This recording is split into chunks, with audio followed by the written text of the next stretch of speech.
Welcome to the What is Crypto podcast with your boy Nye. I love working out. I work out every day. No, that's not true. I work out 4 days on, 1 day off. I do a PPL or a push, pull legs. My fourth day, I do HIIT for about 40 minutes and then I rest on the fifth day. And then I do it all over again on the sixth day. And I've been doing that for, I would say, about 6 years.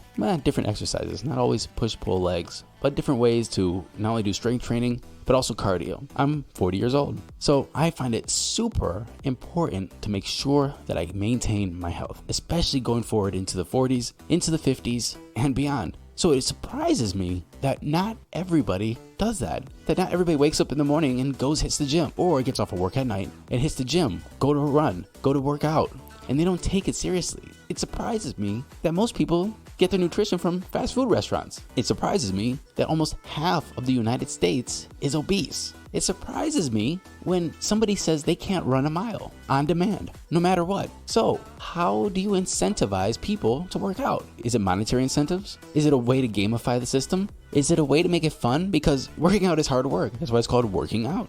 But how do you make the work less work by making incentives?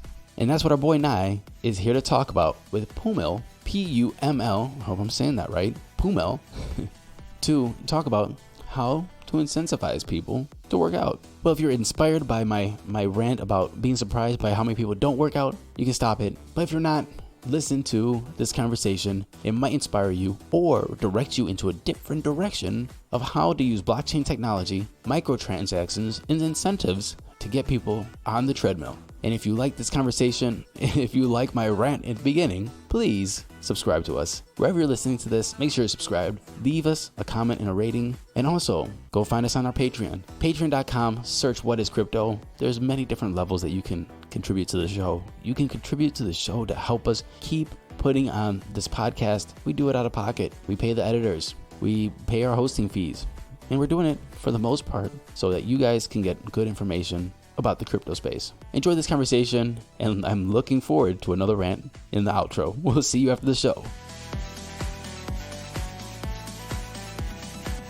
Damian, I'm glad to have you on the show today. Can we just start off by you sharing your full name and title with us, please? My name's Damian King. I'm the founder and co-CEO of PUML Better Health. How do you think people currently use cryptocurrency, and have you been using cryptocurrency at all? Yeah, I've been using cryptocurrency. Like I said, I was sort of first introduced to it way back in early, maybe 2011. One of my engineers who was working for me at the time started mining, and I started to do some mining in 2012. And so in that approach, I was definitely just mining and hodling. And then I sort of lost a bit of interest, and really my passion was building products and mobile apps and things like that. And so it wasn't until I sort of came back, like I said, in 2017, 2018, I started to look at it again. And since then, I've been sort of stacking sats and doing that usual sort of hodling approach. I think there's probably three ways. There's probably the hodling approach, where people are, doing generally just trying to add to their bags. There's the trader approach, where people are obviously trading and it's all based around the money. And then there is a portion of people who are actually using their current stores for paying for transactions. And I think, we'll see that increase in Australia. There's a number of people now accepting Bitcoin and Bitcoin Cash. And so I think that's going to increase over time. And do you think that using it as a payment method is going to be something that's going to be heavily used in the future? I think it will be for larger payments for obvious reasons, due to sort of the costs and the speed. Bitcoin is very good for large transactions.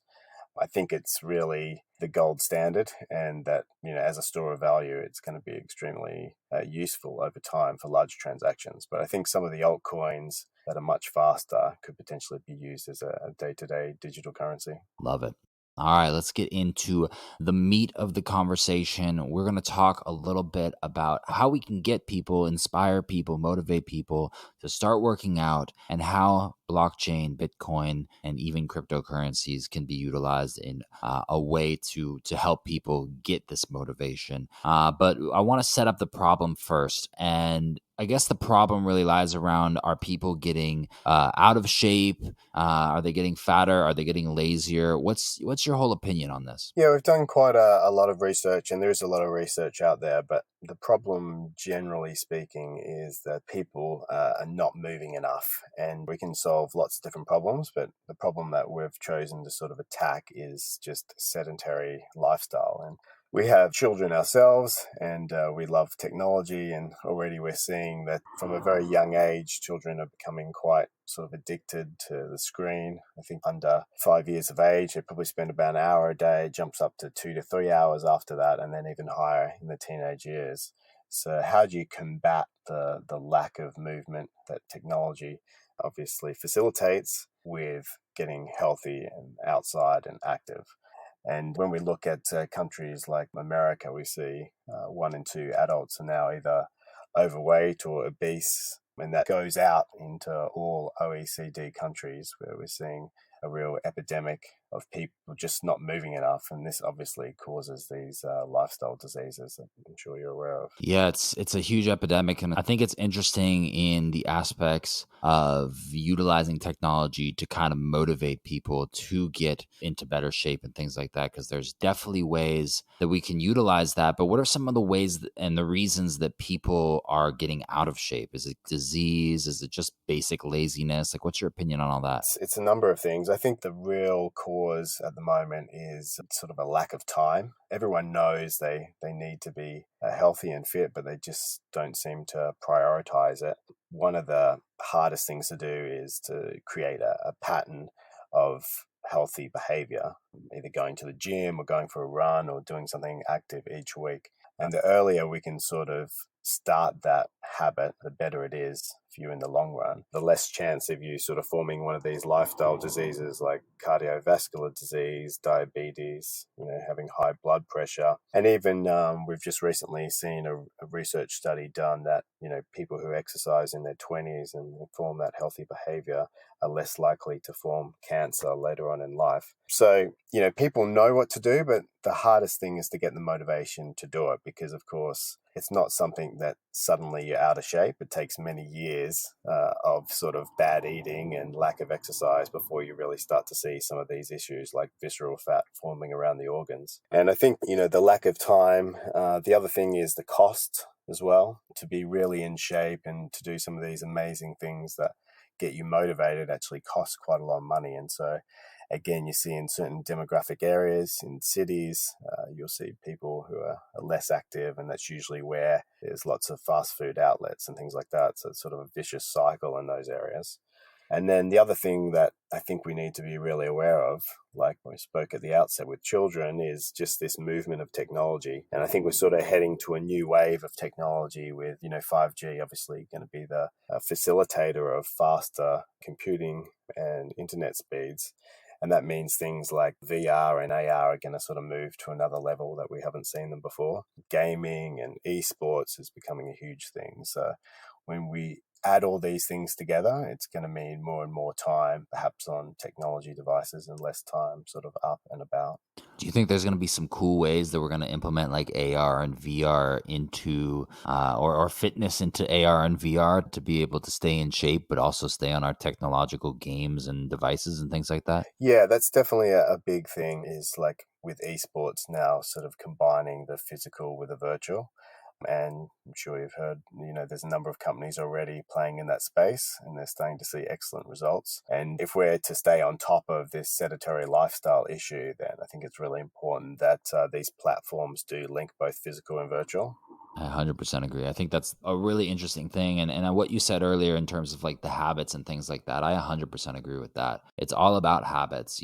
When I was getting sober and things like that, it wasn't necessarily that I was addicted to the drugs or the alcohol themselves, but it was more that I was addicted to the pattern of me consistently choosing to pull out a cigarette and smoke, or choosing to go to a bar. And when someone says, hey, you want to go drink, say yes. When I was able to like change the habits, in the underlying patterns, it made it much easier to like quit and like let go of that kind of bad or destructive behavior. Yeah, really interesting. And yeah, I think that's probably the thing with gaming that is both, amazing, but also the concern is, the dopamine you get with like playing some of these games and, how long you have to be away for is obviously something that is a lot of time or that, you could be outside and doing something. You can be sort of stuck behind a VR headset or behind a gaming console. Exactly. What are some of the biggest obstacles for someone to become healthy? Is it just about getting to the gym? I know it has to do with like eating right. I'm actually trying to change my diet up right now to get a little bit more in shape. But what has like your research shown you? So yeah, we've done quite a bit of research, and there's a lot of research on this. Generally speaking, it's the consistency that's required. So it's less about what type of activity you do and more about the intensity of the activity and how often you do it. So if you have a high intensity activity, perhaps it's something like interval training, you can do it for less time and have a similar sort of impact to doing sort of low training for a longer period of time. So the research at the moment is anywhere between 3 and 5 times a week to do something of around the 30-minute period of time. And one of the beauties of our platform, we integrate with Fitbit and Garmin, Apple Health, and the like on Android, and we're able to sort of start to see patterns of your heart rate and your resting heart rate, how much that goes up. So we're looking at a high level of heart rate behavior and for how long you can sort of keep that going. And what are some of the solutions? Let's get into the solution in terms of like what you're building, as well as like what are some of the solutions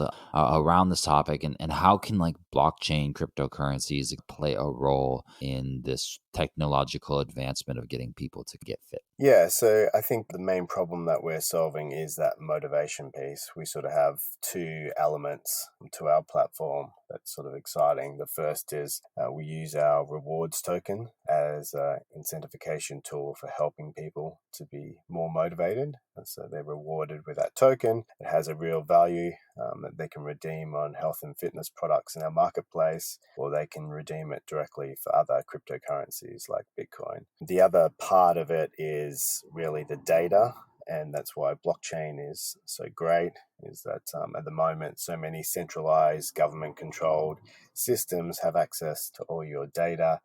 Your health and fitness data is extremely valuable, and so our solution, we're sort of giving the keys back to you as the owner, that you control all of your own health and fitness data, and that in time you'll be able to get two benefits out of that. One, you'll be able to generate revenue through your own data, but also through AI and machine learning, you'll be able to get sort of predictive diagnosis on lifestyle diseases or some type of degradation in your health. And so blockchain has an amazing part to play in our platform in those two areas, to have this fitness currency that people can use and be rewarded from, like a reward system, but also to protect and secure your actual data. Our other system as part of that is gamifying it. And we just spoke before about esports and how addictive that can be and how fantastic it can be when you actually combine it with physical activity as well. And so our platform allows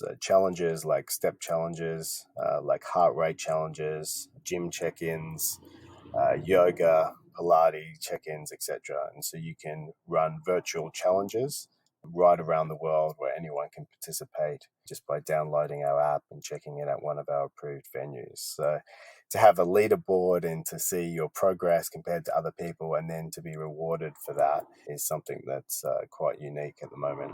The other thing that we've been working on that we hope to release not long after our production release is this idea of return on activity, where people who are familiar with staking can actually stake their tokens into a activity challenge, perhaps walking 7,000 steps a day for 6 months. And if they're able to achieve that target, then they'll get a inflation returned on their tokens that they have staked. But then if they are unable to meet that, then they'll lose their tokens.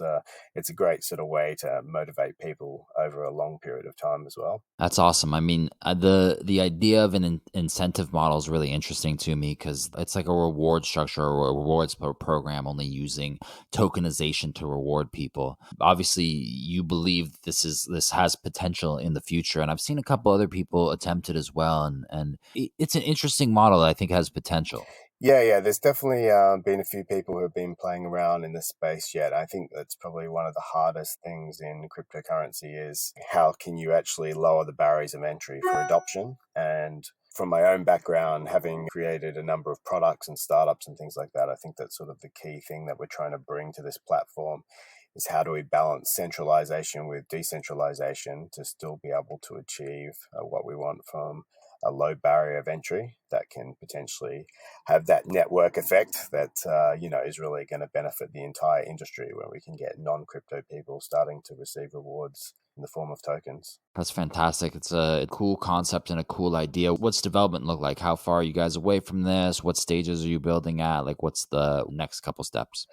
Yeah, we've been developing now for about 18 months. So we were around through the ICO boom, and we were potentially thinking about an ICO, but we're so glad that we avoided that and many of the issues that came with that. And we've just continued on developing more like a traditional startup. And yeah, our platform is in beta testing right now on iOS. We've launched our pre-launch campaign last month, and registrations are open right now, pre-registrations, and we've had a phenomenal result. It's just amazing how many countries, people from different countries that we've had. It's probably been the most widest platform I've ever had before. Such a multicultural sign up, in the community, which is really exciting. So in 2020 is going to be our year, which hopefully 2020 is the year of the dApp. In my perspective, I would like to see more and more dApps released, and we'll be releasing in the first quarter of 2020 in our production version. But we've had a MVP going around Brisbane locally here now for about 12 months, and we've got 5,000 monthly active users. We've had over 150,000 check-ins, and the behavior has been really validated, where people just love to get rewarded for going to the gym. That's awesome, man. That's really cool. Well, I'm excited to see the progress about what happens and how you guys go about it and how it all works out. And where can people learn about your site and all that different stuff? Yeah, we're on the usual socials, but our main website is PUML.io.